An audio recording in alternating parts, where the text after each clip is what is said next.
만약 내가 당신에게 적그리스도의 지배 아래 최초로 함락될 도시가 어디인지 알아내려고 할 때 거의 모든 사람들이 잘못된 곳을 보고 있다고 말한다면 어떻겠습니까? 수백만 명의 그리스도인들이 바벨론, 로마, 뉴욕 또는 어떤 현대 대도시에 대해 추측하는 동안 성경은 당신이 마지막 사건들의 연대기에 대해 알고 있다고 생각하는 모든 것을 바꾸는 절대적으로 충격적인 진실을 드러냅니다.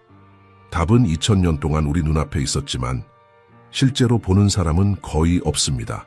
오늘 당신은 어느 도시가 실제로 먼저 함락될 것인지, 그것이 언제 일어날 것인지, 그리고 왜 이 지식이 우리가 살고 있는 시대를 이해하는데 결정적으로 중요한지 알게 될 것입니다. 당신이 성경 예언을 연구하는데 시간을 보낸 적이 있다면 아마도 큰 바벨론의 정체에 대한 수십 가지 이론을 들어봤을 것입니다. 어떤 사람들은 그것이 로마라고 절대적인 확신을 가지고 말하며 바티칸과 교황 제도를 자주색과 주홍색 옷을 입은 음녀로 지목합니다. 다른 사람들은 그것이 뉴욕이라고 주장하며 빛나는 고층 건물들과 전례 없는 경제력을 가진 현대 세계의 금융 중심지를 지목합니다. 이라크에 있는 고대 바벨론의 문자 그대로의 재건을 옹호하는 사람들도 있으며 사담 후세인의 노력을 인용하고 중동의 미래의 거대 도시에 대해 추측합니다. 각 그룹은 설득력 있는 논증, 신중하게 선택된 구절들, 그리고 그들의 이론을 확인하는 것처럼 보이는 현재의 징후들을 제시합니다. 그러나 이 모든 추측들에 대한 파괴적인 문제는 다음과 같습니다. 그들은 예언적 연대기에 근본적인 오류를 범합니다. 그리스도인 세계가 어떤 현대 도시가 바벨론을 나타내는지에 대해 강박적으로 논쟁하는 동안 목사들이 요한계시록 18장에 묘사된 재앙적인 함락에 대해 전체 설교를 하는 동안 학자들이 고대 제국들과 현대 강대국들 사이의 평행선을 그리는 동안 모두가 성경의 결정적인 요점을 놓치고 있습니다. 바벨론은 함락되는 첫 번째 도시가 아닙니다. 그것은 적그리스도의 지배의 시작을 표시하지 않습니다. 실제로 그것은 대환난의 끝에 함락되며 단 1시간의 맹렬한 신성한 심판으로 파괴됩니다. 그렇다면 실제로 어느 도시가 먼저 함락됩니까?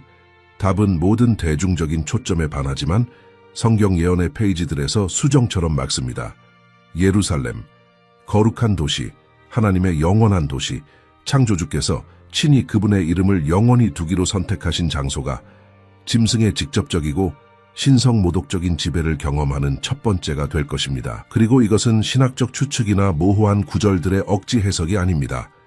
그것은 해가 뜨는 것만큼 분명한 예언적 진실이며 예수 그리스도, 선지자 다니엘, 사도 바울, 그리고 사도 요한에 의해 반복적으로 확인됩니다. 저와 함께 대환난의 구조를 각각 3년 반의 두 막으로 이루어진 드라마로 상상해 보십시오. 첫 번째 막은 적그리스도가 카리스마적인 지도자로서 세계 무대에 등장할 때 시작됩니다. 불가능한 것을 성취하는 비범한 평화 중재자입니다.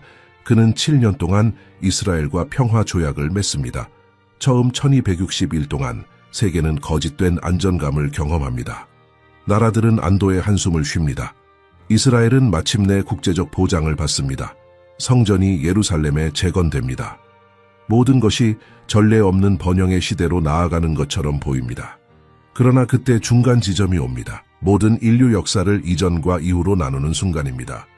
정확히 1261제에 재앙적인 일이 일어납니다. 적그리스도는 그 자신이 맺은 조약을 폭력적으로 깨뜨립니다. 그는 예루살렘에 재건된 성전으로 들어갑니다. 그는 지구상에 존재하는 가장 신성한 장소인 지성소까지 걸어갑니다. 그리고 거기서 상상할 수 있는 가장 신성 모독적인 행위를 저지릅니다. 그는 앉아서 자신을 하나님이라고 선언합니다. 이것이 예수께서 멸망에 가증한 것이라고 부르신 사건이며 바로 이 정확한 순간에 예루살렘이 짐승의 지배 아래 완전히 함락됩니다. 그동안 바벨론 대환난 내내 적그리스도의 권력을 지탱하는 이 신비로운 경제적이고 종교적인 체제는 계속 작동합니다. 그것은 그의 군대에 자금을 제공합니다. 그것은 그의 신성 모독적인 숭배를 촉진합니다. 그것은 음란한 부와 타락한 사치로 나라들을 유혹합니다. 그러나 그것은 군사적으로 점령되지 않습니다. 그것은 짐승의 왕좌의 정치적 봉어지가 되지 않습니다. 그 사악한 역할은 오직 예루살렘을 위해 예약되어 있습니다. 바벨론은 적그리스도의 동맹국들 자신, 그에게 권력을 주는 10개 나라들이 그것에 대항하여 돌아서서 그것을 완전히 파괴하고 몇 분 만에 그것을 제로 만들 때만 함락될 것입니다. 이것은 끝에 일어나며 시작이 아닙니다. 당신은 이 구별이 얼마나 결정적으로 중요한지 깨닫습니까? 예루살렘이 대환난의 중간 지점에서 먼저 함락되고 바벨론이 끝에 함락된다는 것을 이해하는 것은 예언적 징후들에 대한 우리의 해석을 완전히 바꿉니다. 우리는 초기 신호로서 어떤 현대 대도시의 갑작스러운 파괴를 찾아서는 안 됩니다. 우리는 예루살렘을 관찰하고 성전을 지켜보며 중동의 평화 조약을 추적해야 합니다. 거기서 예언이 먼저 펼쳐질 것입니다. 거기서 짐승이 그의 신성 모독적인 왕좌를 세울 것입니다. 거기서 대환난이 시작될 것입니다. 인류가 경험할 가장 끔찍한 기간이 말입니다. 그러나 이것은 반드시 대답되어야 할 절대적으로 중요한 질문을 제기합니다. 정확히 언제 그 순간이 올 것인가? 우리는 어떻게 예루살렘이 적그리스도의 손에 넘어갈 정확한 순간을 식별할 수 있습니까? 예언의 역사에서 너무나 정확하고 너무나 구체적이며 너무나 두드러진 순간이 있어서 예수 그리스도께서 특별히 그것을 위해 가장 긴급한 경고 중 하나를 바치셨습니다. 제자들이 감람산에서 종말의 징후들에 대해 물었을 때 예수님은 수십 가지 사건, 전쟁, 지진, 기근을 언급하실 수 있었습니다. 그러나 그분은 확실한 분수령으로서 하나의 독특한 사건을 강조하기로 선택하셨습니다. 멸망에 가증한 것. 마태복음 24장 15절에서 예수님은 세기를 관통하는 엄숙함으로 말씀하십니다. 그러므로 너희가 선지자 다니엘이 말한 바 멸망에 가증한 것이 거룩한 곳에 선 것을 보거든 읽는 자는 깨달을지어다. 이 마지막 과로 읽는 자는 깨달을지어다는 우연이 아닙니다. 그것은 무엇이 계시되고 있는지에 최대한의 주의를 기울이라는 긴급한 부름입니다. 다니엘은 그리스도보다 수세기 전에 이미 이 끔찍한 순간에 대해 예언했습니다. 다니엘 9장 27절에서 70주 예언 안에 장차 올 한 왕이 한 이래 동안 많은 사람들과 굳건한 언약을 맺을 것이나 그가 그 이래의 절반에 제사와 예물을 금지할 것이며 가증한 것들의 날개 위에 황폐하게 하는 자가 올 것이라고 기록되어 있습니다. 이 밀도 높은 예언적 언어는 매우 구체적인 사건을 묘사하고 있습니다.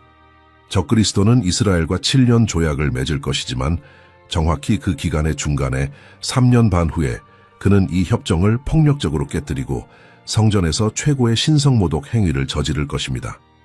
이제 모든 무시무시한 세부 사항들과 함께 이 순간을 저와 함께 상상해 보십시오.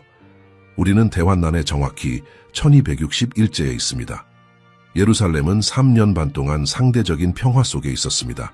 성전이 성전산에 재건되었습니다. 아마도 이슬람 성지들 옆에 건축을 허용한 기적적인 외교적 합의를 통해서일 것입니다. 제사가 회복되었습니다. 레위 제사장들이 섬기고 있습니다. 전 세계의 독실한 이스라엘 사람들이 그들의 조상들이 여러 세대 동안 예배했던 장소에서 예배하기 위해 순례를 옵니다. 2000년의 유배와 박해 끝에 이스라엘이 마침내 회복의 약속을 경험하고 있다는 느낌이 있습니다. 그러다가 경고 없이 이 평화를 보장한 세계 지도자가 예루살렘에 나타납니다. 전 세계가 역사상 가장 위대한 평화 중재자로 존경하는 사람입니다. 나라들을 통합하고 불가능한 갈등을 해결했으며 전례 없는 번영을 가져온 카리스마적인 지도자입니다. 그는 경호 부대와 함께 성전 복합단지로 들어갑니다. 그러고 나서 생각할 수 없는 일이 일어납니다. 그는 존재하는 가장 신성한 장소인 지성소로 곧장 걸어갑니다. 대제사장만이 속죄일에 1년에 한 번 들어갈 수 있었던 곳입니다. 그는 휘장을 통과합니다. 그는 고대 시대에 언약궤가 있었던 방으로 들어갑니다. 그리고 거기 절대적인 성결의 그 장소에서 그는 앉습니다. 사도 바울은 데살로니가후서 2장 3절과 4절에서 이 순간을 무서울 정도로 명확하게 묘사합니다. 그는 주님의 재림 전에 먼저 배교가 있을 것이고 불법의 사람 멸망의 아들이 드러날 것이라고 경고합니다. 그는 대적하는 자라 하나님이라고 불리는 모든 것과 예배함을 받는 것에 대항하여 그 위에 자기를 높이고 하나님의 성전에 앉아 자기를 하나님이라고 내세우는 자라고 합니다. 이것은 은유가 아닙니다. 상징적인 언어가 아닙니다. 그것은 인류 역사에서 일어났거나 일어날 가장 신성 모독적인 행위에 대한 문자적인 묘사입니다. 이 순간에 적그리스도는 자비로운 평화 중재자의 가면을 벗습니다. 그는 자신이 단지 정치적 지도자가 아니라 신적이라고 공개적으로 선언합니다. 그는 숭배를 요구합니다. 그는 자신의 형상을 성전에 세우라고 명령합니다. 그는 예루살렘을 그의 세계적 왕국의 수도로 세웁니다. 그리고 바로 이 순간에 다니엘 11장 31절에 따르면 그는 매일의 제사를 금지하고 황폐하게 하는 가증한 것을 세울 것입니다. 제사장들은 쫓겨납니다. 성전은 더럽혀집니다. 참 하나님께 대한 예배는 금지됩니다. 그리고 대환난이 시작됩니다. 그리스도의 재림 전 마지막 3년 반이 말입니다. 당신은 이제 예수께서 왜 이렇게 구체적인 경고를 주셨는지 이해하십니까? 왜냐하면 이 순간이 거짓 평화에서 절대적인 공포로의 전환을 표시하기 때문입니다. 그것은 돌이킬 수 없는 지점입니다. 가면이 완전히 벗겨지고 세상이 짐승의 진정한 본성을 보는 때입니다. 그리고 그것은 또한 예루살렘이 그의 직접적인 지배 아래 완전히 함락되는 순간이기도 합니다. 하나님께서 영원히 그분의 이름을 두기로 선택하신 도시에 이제 신성 모독적인 찬탈자가 가장 신성한 장소에 앉아 자신을 하나님이라고 선언하고 있습니다. 다니엘의 70주 예언은 우리에게 이 놀라운 연대기적 정밀함을 제공합니다. 예언적인 한 주는 7년을 나타냅니다. 적그리스도는 한 주 전체 7년 동안 조약을 맺습니다. 그러나 그 주의 중간에 3년 반 후에 그는 조약을 깨뜨립니다. 3년 반은 1년에 360일의 예언적 달력에서 1261과 같습니다. 그리고 정확히 이 1261제에 가증한 것이 일어납니다. 성경은 예루살렘이 언제 함락될지에 대한 추측의 여지를 남기지 않습니다. 그날은 수학적 정밀함으로 예언에 표시되어 있습니다. 그러나 여기 당신이 이 사건의 중대함을 정말로 이해하게 만들 것이 있습니다. 즉시 그 후에 무엇이 일어납니까?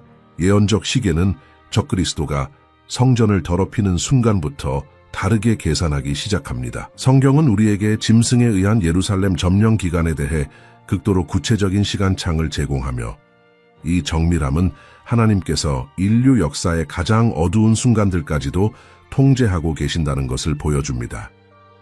요한계시록 11장 2절에서 요한은 천사의 지시를 받습니다. 그러나 성전 밖의 뜰은 측량하지 말고 그냥 두라. 이것은 이방인들에게 주어졌은즉 그들이 거룩한 성을 42개월 동안 짓밟으리라. 42개월, 1260일, 3년 반. 그것은 정확히 멸망에 가증한 것 이후 대환난에서 남은 시간입니다. 그리고 이 동일한 기간이 요한계시록 13장 5절에서 다시 나타나는데 요한이 짐승을 묘사할 때입니다. 그에게 큰 말과 신성 모독하는 말을 하는 입이 주어지고 42개월 동안 일할 권세를 받았더라. 당신은 연결을 깨닫습니까? 예루살렘의 점령과 적그리스도의 신성 모독적 권위는 정확히 같은 기간을 가집니다. 이것은 우연이 아닙니다. 왜냐하면 예루살렘이 그의 권력의 봉어지가 되고 그가 세계적 제국을 통치하는 왕좌가 되며 그가 온 땅으로부터 숭배를 요구하는 중심이 되기 때문입니다. 이제 저와 함께 예루살렘에서 짐승의 직접적인 지배 아래 이 1260일을 사는 것이 무엇을 의미하는지 생각해 보십시오. 그렇게 많은 희망으로 재건되었던 성전이 이제 더럽혀졌습니다. 적그리스도의 형상이 거룩한 곳에 세워졌습니다. 군인들이 고대 도시의 거리를 순찰합니다.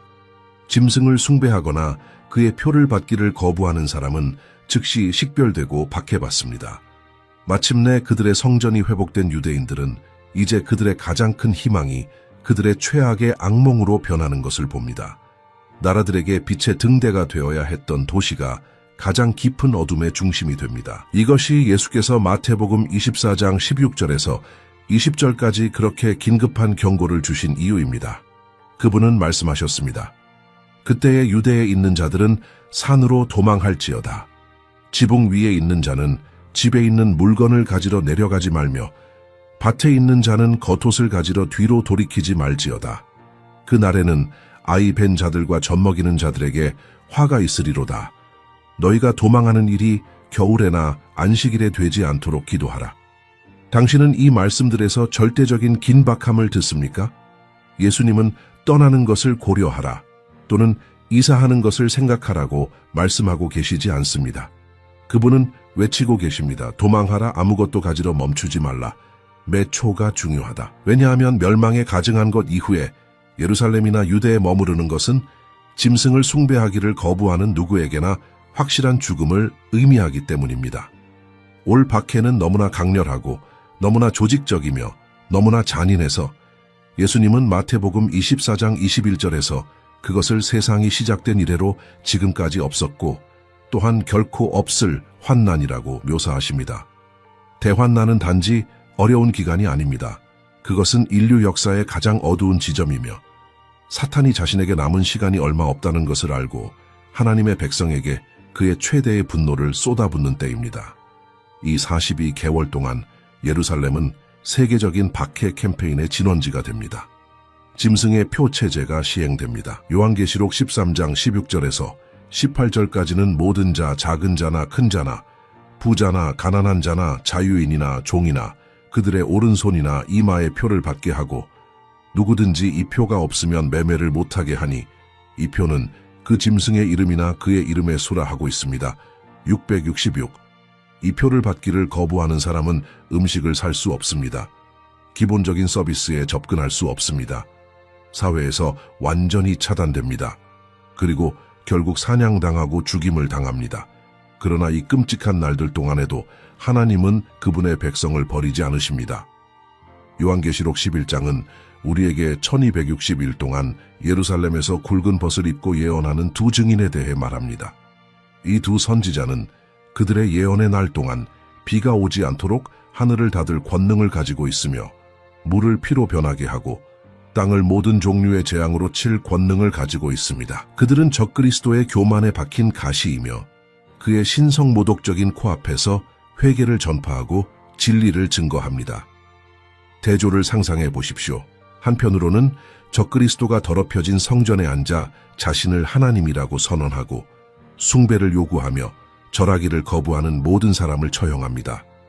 다른 한편으로는 굵은 벗을 입은 두 인물이 그의 공격에 면역이 되어 심판을 선포하고 사람들에게 회개를 촉구합니다. 그것은 마치 하나님께서 말씀하시는 것과 같습니다. 네가 가장 큰 권력을 가진 것처럼 보이는 순간에도 나는 여전히 통제하고 있다. 나의 증인들은 여전히 말할 것이다. 나의 진리는 여전히 선포될 것이다. 하나님께서 지구상의 특정 장소에 그분의 이름을 세우기로 선택하셨을 때, 그분이 천국과 땅 사이의 만남의 지점을 만들기로 결정하셨을 때, 그분이 그분의 왕국을 위한 영원한 수도를 세우기를 원하셨을 때, 그분은 예루살렘을 선택하셨습니다. 시편 132편 13절과 14절에 기록되어 있습니다. 여호와께서 시온을 택하시고 자기 거처를 삼고자 하여 이르시기를 이는 나의 영원한 안식처라. 내가 여기 거주할 것은 이를 원하였음이로다. 이것은 일시적인 선호나 전략적 정치적 선택이 아닙니다. 그것은 예루살렘이 다른 어떤 도시도 결코 속하지 않을 방식으로 하나님께 속한다는 영원한 선언입니다. 그리고 바로 이것 때문에 사탄은 그것을 어떤 인간의 증오도 초월하는 분노로 미워합니다. 예루살렘의 역사를 이해하려면 이 도시를 둘러싸고 4000년 동안 영적 전쟁이 벌어지고 있다는 것을 이해해야 합니다. 하나님께서 아브라함과 그분의 언약을 맺으시고 그의 후손들에게 그 땅을 약속하신 이래로 다윗 왕이 여부스 사람들로부터 도시를 점령하고 그것을 이스라엘의 수도로 만든 이래로 솔로몬이 하나님의 영광이 내려와서 그곳을 가득 채운 첫 번째 성전을 지은 이래로 사탄은 예루살렘을 더럽히고 파괴하고 타락시키려고 시도해왔습니다. 수세기 동안 이 도시에 대한 모든 공격은 단지 지정학적 갈등이 아니었습니다. 그것은 영적 전쟁이었습니다. 역사를 보면 당신은 그 패턴이 반복되는 것을 볼 것입니다. 기원전 167년에 다니엘의 예언 자체가 미래 적그리스도의 한 전형으로 식별한 셀르코스 통치자 안티오쿠스 에피파네스가 예루살렘을 침략하고 끔찍한 가증한 것을 저질렀습니다. 그는 성전 제단에서 돼지를 제사 지냈습니다. 그는 거룩한 곳에 즈스의 동상을 세웠습니다. 그는 할례 안식일 준수, 토라 낭독을 금지했습니다. 그는 그들의 신앙을 포기하기를 거부한 수천 명의 유대인들을 학살했습니다. 이것은 적그리스도가 마지막 날에 훨씬 더 파괴적인 방식으로 할 일의 전조이자 리허설이었습니다. 그 다음에 기원 후 70년에 로마의 파괴가 왔는데 장군 티투스가 예루살렘을 포위하고 100만 명 이상의 유대인을 죽이고 예수께서 예언하신 대로 성전을 돌 위에 돌 하나도 남기지 않고 무너뜨렸습니다. 로마 군단들은 거룩한 곳을 더럽혔습니다. 그들은 문들을 불태웠습니다. 그들은 거룩한 보물들을 약탈했습니다. 그리고 거의 2000년 동안 예루살렘은 그 성전 없이 이방 나라들에게 짓밟히고 연속적인 제국들에 의해 점령되었으며 각각은 거룩한 도시에 그들의 더럽힘의 흔적을 남겼습니다. 그러나 여기 당신이 깊이 이해해야 할 것이 있습니다. 사탄은 예루살렘이 전략적으로 중요하거나 경제적으로 가치가 있기 때문에 공격하는 것이 아닙니다. 그는 하나님께서 그것을 사랑하시기 때문에 그것을 공격합니다. 열왕기상 11장 36절에서 하나님께서 솔로몬의 집에 대한 심판을 설명하실 때 그분은 놀라운 선언을 하십니다. 그분은 솔로몬의 아들을 위해 한 지파를 남기시되 내 종 다윗을 위하며 또 내가 택하여 내 이름을 두고자 한 성 예루살렘을 위함이니라. 당신은 하나님께서 무엇을 말씀하시는지 듣습니까? 그분은 예루살렘을 선택하셨습니다. 일시적으로가 아닙니다. 조건부로가 아닙니다. 영원히. 그리고 바로 이 신성한 선택이 예루살렘을 사탄의 최고 표적으로 만듭니다. 만약 그가 하나님께서 선택하신 장소를 더럽힐 수 있다면, 만약 그가 자신의 인간 대표자인 적그리스도를 존재하는 가장 신성한 장소에 앉힐 수 있다면, 만약 그가 온 땅이 하나님의 성전 안에서 신성 모독하는 동안 짐승을 숭배하게 할 수 있다면, 사탄은 창조주에 대한 그의 최대의 복수를 달성합니다. 멸망에 가증한 것은 단지 정치적이거나 군사적인 행위가 아닙니다. 그것은 가능한 가장 최고의 사탄적 반역 행위이며 하나님께서 영원히 그분의 이름을 두신 지구상의 유일한 장소에서 하나님의 왕좌를 찬탈하려는 최후의 시도입니다. 저와 함께 이것의 사악함에 대해 생각해 보십시오. 천년 왕국 동안 그리스도께서 지상에서 물리적으로 통치하실 때 예루살렘은 그분의 왕국의 수도가 될 것입니다. 이사야 2장 2절과 3절이 예언합니다. 말일에 여호와의 성전의 산이 모든 산 꼭대기에 굳게 설 것이요 모든 나라가 그리로 모여들 것이라. 많은 백성이 가며 이르기를 오라. 우리가 여호와의 산에 오르며 야곱의 하나님의 전에 이르자 그가 그의 길을 우리에게 가르치실 것이라. 우리가 그 길로 행하리라 하리니 이는 율법이 시온에서부터 나올 것이요 여호와의 말씀이 예루살렘에서부터 나올 것임이니라. 사탄은 이것을 압니다. 그는 예언들을 압니다. 그는 예루살렘이 그리스도께서 영광과 정의로 통치하실 도시로 운명지어져 있다는 것을 압니다. 그래서 그것이 일어나기 전에 그리스도께서 돌아오시기 전에 사탄은 최대의 신성 모독의 순간을 갖기를 원합니다. 그는 자신의 짐승을 왕좌에 앉히기를 원합니다. 그는 그리스도 왕국의 미래 수도를 어둠의 왕국의 임시 수도로 바꾸기를 원합니다. 이것이 예루살렘이 표적인 이유입니다. 그것이 먼저 함락되는 이유입니다. 이것이 적그리스도가 로마, 뉴욕 또는 다른 어떤 세계 대도시가 아닌 거기에 그의 왕좌를 세우는 이유입니다.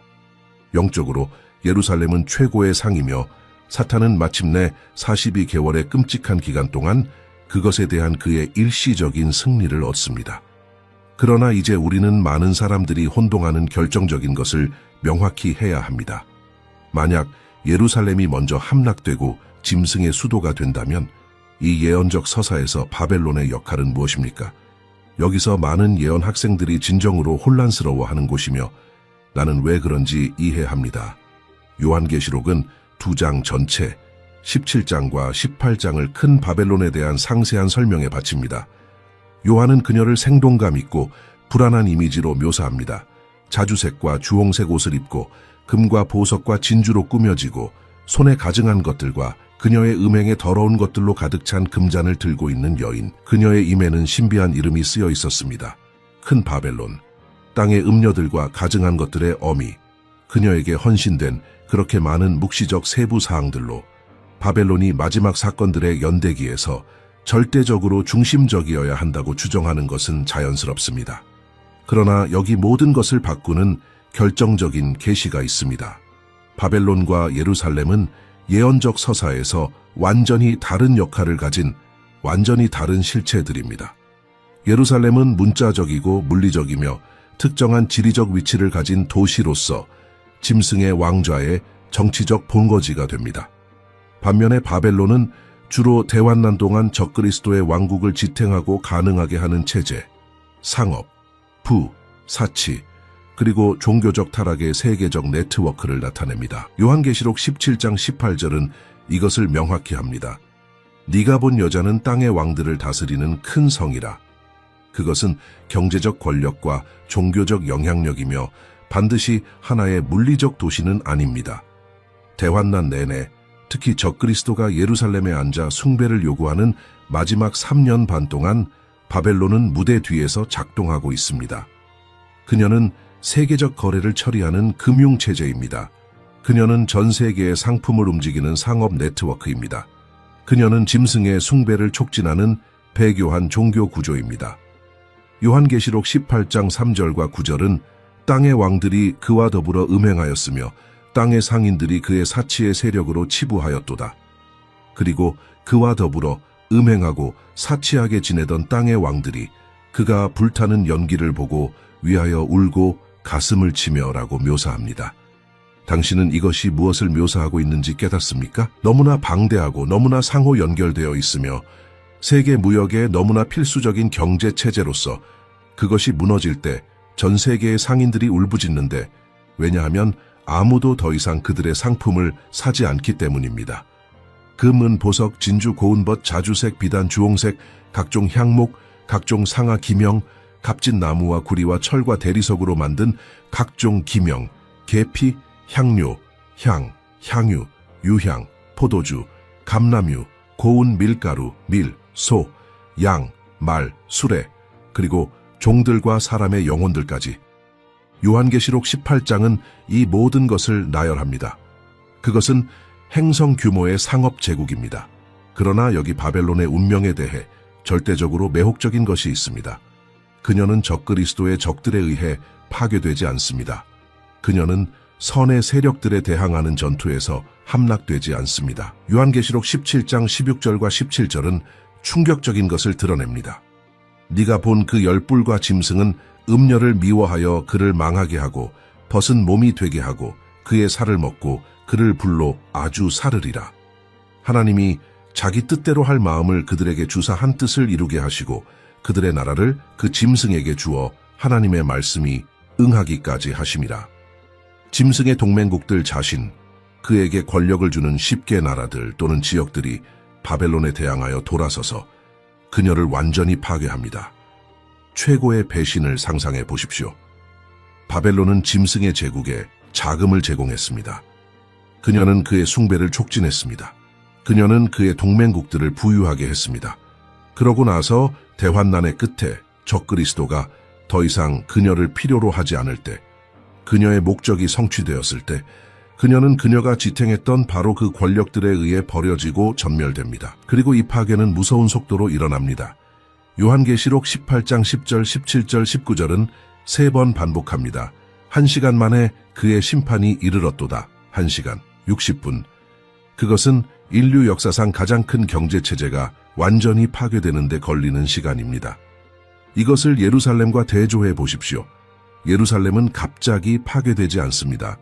그것은 점진적으로 점령되고 42개월의 신성모독과 박해를 겪습니다. 그것은 대환난의 끝에 함락되지 않습니다. 그것은 중간에 적그리스도가 멸망에 가증한 것을 세울 때 함락됩니다. 그리고 그것은 짐승의 동맹국들에 의해 버려지지 않습니다.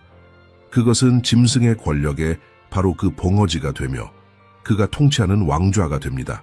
그것들은 완전히 다른 연대기를 가진 완전히 다른 서사들입니다. 그래서 누군가가 로마, 뉴욕 또는 재건된 바벨론이 적그리스도의 지배 아래 최초로 함락될 것이라고 추측할 때 그들은 바벨론의 역할을 예루살렘의 역할과 혼동하고 있습니다. 바벨론은 짐승의 권력을 지탱하는 타락한 경제적이고 종교적인 체제를 나타냅니다. 예루살렘은 최고의 영적 표적이며 사탄이 모든 다른 것들보다 더럽히기를 원하는 거룩한 도시입니다. 하나는 갑작스러운 심판으로 끝에 함락됩니다. 다른 하나는 신성 모독적인 점령으로 중간에 함락됩니다. 하나는 세계적 체제입니다. 다른 하나는 영원한 영적 의미를 가진 특정한 지리적 위치입니다. 이 구별을 이해하는 것은 단지 예언적 연대기의 학문적 연습이 아닙니다. 그것은 세계가 경제 체제들을 관찰하고 금융 제국들의 붕괴에 대해 추측하는 동안 예언의 진정한 중요 지점은 예루살렘에 있다는 것을 이해하는 것입니다. 우리가 우리의 눈을 고정해야 하는 곳이 거기입니다. 영적 전쟁이 그 절정에 도달할 곳이 거기입니다. 짐승이 그의 왕좌를 세울 곳이 거기입니다. 그리고 또한 인류 역사에서 가장 영광스러운 사건이 일어날 곳도 거기입니다. 그러나 예루살렘의 이야기는 42개월의 신성모독적인 점령으로 끝나지 않습니다. 신성모독의 절정은 마지막 장이 아닙니다. 너무나 영광스럽고 너무나 강력하며 너무나 절대적으로 압도적이어서 전체 서사를 비극에서 승리로 변화시키는 구속이 오고 있습니다. 인류 역사의 가장 어두운 1261 후에 세상이 본 가장 강렬한 박해 후에 적그리스도가 더럽혀진 성전 안에서 신성 모독하고 온 땅으로부터 숭배를 요구한 후에 예수 그리스도께서 형언할 수 없는 영광 가운데 돌아오십니다. 요한계시록 19장은 우리에게 모든 그리스도인의 마음을 기대로 불타게 하는 이 재림의 영화적인 비전을 제공합니다. 요한은 기록합니다. 또 내가 하늘이 열린 것을 보니 보라, 백마와 그것을 탄 자가 있으니 그 이름은 충신과 진실이라. 그가 공의로 심판하며 싸우더라. 그 눈은 불꽃 같고 그 머리에 많은 관들이 있고 피 뿌린 옷을 입었는데 그 이름은 하나님의 말씀이라 칭하더라. 하늘에 있는 군대들이 희고 깨끗한 세마포 옷을 입고 백마를 타고 그를 따르더라. 이것은 구유에 있는 겸손한 아기의 오심이 아닙니다. 이것은 심판하고 전쟁하기 위해 절대적인 군사적 권능으로 오시는 왕들의 왕이시요 주들의 주이신 분의 오심입니다. 그리고 그분은 어디로 먼저 오십니까? 스가랴 14장 4절은 놀라운 지리적 정밀함으로 대답합니다. 그날에 그의 발이 예루살렘 앞 곧 동쪽 감람산에 서실 것이요 감람산은 그 한가운데가 동서로 갈라져 매우 큰 골짜기가 되어 산 절반은 북으로 절반은 남으로 옮기고. 장면을 상상해 보십시오. 예루살렘은 점령 아래 있습니다. 적그리스도는 성전 안에서 신성 모독하고 있습니다. 그의 군대들은 최후의 전투를 위해 매우 깊도 골짜기에 모여 있습니다. 그러고 나서 하늘이 감람산 위에서 열립니다. 정확히 예수께서 2000년 전에 승천하신 곳, 정확히 천사들이 제자들에게 말한 곳입니다. 너희 가운데서 하늘로 올려지신 이 예수는 하늘로 가심을 본 그대로 오시리라. 그것은 중간으로 갈라지며 포위된 유대인 남은 자를 위한 탈출 골짜기를 열고 초자연적인 탈출 경로를 만듭니다. 그것은 실행 중인 절대적인 창조적 권능입니다. 이집트에서 이스라엘을 해방시키기 위해 홍해를 가르셨던 바로 그 하나님께서 이제 짐승으로부터 그분의 백성을 해방시키기 위해 산을 가르고 계십니다. 땅의 지형이 영광 가운데 돌아오시는 창조주의 임재 앞에서 재구성됩니다. 그러고 나서 최후의 전투가 옵니다. 요한계시록 19장 19절에서 21절까지 묘사합니다. 또 내가 봄에 그 짐승과 땅의 임금들과 그들의 군대들이 모여 그 말 탄 자와 그의 군대와 더불어 전쟁을 일으키다가 짐승이 잡히고 그 앞에서 이적을 행하던 거짓 선지자도 함께 잡혔으니 이 둘이 산채로 유황 불 붙는 못에 던져지고 그 외의 자들은 말 탄 자의 입으로부터 나오는 검의 죽음에 장기간의 전투가 없습니다. 균형 잡힌 싸움이 없습니다. 그분의 입에서 나오는 검으로 표현되는 그리스도의 말씀이 단순히 짐승의 군대들을 즉시 전멸시킵니다. 성전에 앉아 자신을 하나님이라고 선언했던 적그리스도, 온 땅으로부터 숭배를 요구했던 자, 42개월 동안 성도들을 박해했던 자, 그의 신성모독적인 존재로 예루살렘을 더럽혔던 자, 이 찬탈자는 붙잡혀 산 채로 불못에 던져집니다. 장기간의 심판이 없습니다. 협상이 없습니다. 정의는 즉시 집행됩니다. 거짓되고 기적적인 표적과 이적으로 나라들을 속였던 거짓 선지자는 같은 운명을 공유합니다. 그리고 대환난 내내 짐승 뒤의 권력이었던 사탄은 요한계시록 20장 2절에 따라 1000년 동안 무저갱에 갇혀 던져집니다. 그러고 나서 예루살렘의 회복이 시작됩니다. 42개월 동안 이방인들에게 짓밟혔던 도시는 이제 정화되고 높임을 받을 것입니다. 스가랴 8장 3절이 예언합니다. 여호와께서 이같이 말씀하시되 내가 시온에 돌아와 예루살렘 가운데에 거주할 것이라. 예루살렘은 진리의 선급이라 일컫겠고 만군의 여호와의 사는 성산이라 일컫게 되리라. 더럽혀진 성전은 정화되거나 재건될 것입니다. 하나님의 나타난 임재가 돌아올 것입니다. 그리고 천년왕국, 그리스도의 지상 통치 1000년 동안 예루살렘은 예수께서 모든 나라들을 통치하실 세계적 수도가 될 것입니다. 이사야 2장 2절과 3절은 이 미래의 장엄한 그림을 그립니다. 말일에 여호와의 성전의 산이 모든 산 꼭대기에 굳게 설 것이요 모든 나라가 그리로 모여들 것이라. 많은 백성이 가며 이르기를 오라. 우리가 여호와의 산에 오르며 야곱의 하나님의 전에 이르자. 그가 그의 길을 우리에게 가르치실 것이라. 우리가 그 길로 행하리라 하리니 이는 율법이 시온에서부터 나올 것이요 여호와의 말씀이 예루살렘에서부터 나올 것임이니라. 모든 나라의 대표자들이 왕을 예배하기 위해 예루살렘으로 매년 순례를 할 것입니다. 4000년 동안 영적 전쟁의 중심이었던 도시가 이제 평화, 정의, 그리고 참된 예배의 중심이 될 것입니다. 그러나 예루살렘의 구속은 1000년 왕국 이후에도 끝나지 않습니다. 요한계시록 21장은 우리를 1000년을 넘어서 끝없는 영원으로 데려갑니다. 요한은 기록합니다.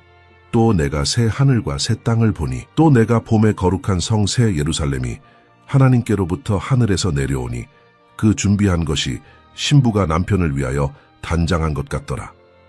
이 새 예루살렘은 단지 회복된 지상 도시가 아닙니다. 그것은 내려와서 새롭게 된 땅과 융합되는 천상의 도시입니다. 그것은 성취된 최종 약속입니다. 그것은 천국과 땅이 하나가 되는 것입니다. 그것은 죄, 죽음, 눈물 또는 고통을 결코 알지 못할 도시에서 하나님께서 영원히 그분의 백성과 함께 거하시는 것입니다. 요한계시록 21장 3절과 4절은 성경의 가장 아름다운 약속을 선포합니다. 보라, 하나님의 장막이 사람들과 함께 있음에 하나님이 그들과 함께 계시리니 그들은 하나님의 백성이 되고 하나님은 친히 그들과 함께 계셔서 모든 눈물을 그 눈에서 닦아주시니 다시는 사망이 없고 애통하는 것이나 곡하는 것이나 아픈 것이 다시 있지 아니하리니 처음 것들이 다 지나갔음이러라. 4000년의 전쟁을 겪었던 예루살렘, 반복적으로 파괴되고 재건되었던 도시, 42개월 동안 적그리스도 아래서 최고의 신성모독을 경험했던 도시, 이 도시는 더 이상 고통이 결코 없을 영광스러운 영원의 중심이 될 것입니다. 그러므로 이제 당신은 종말의 예언들을 연구할 때 실제로 보는 사람이 거의 없는 진리를 이해합니다.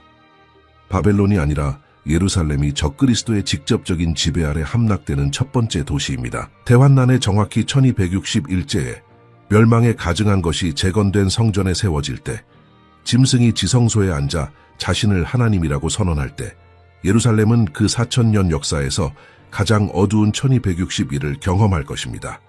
세계가 로마, 뉴욕 또는 문자적인 바벨론에 대해 추측하는 동안 성경은 사탄적 분노의 최고 표적으로서 하나님의 영원한 도시에 예언적 스포트라이트를 비춥니다.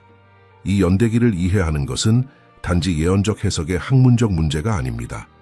그것은 우리가 시대의 징후들을 관찰하는 동안 우리의 눈을 어디에 고정해야 하는지를 이해하는 것입니다.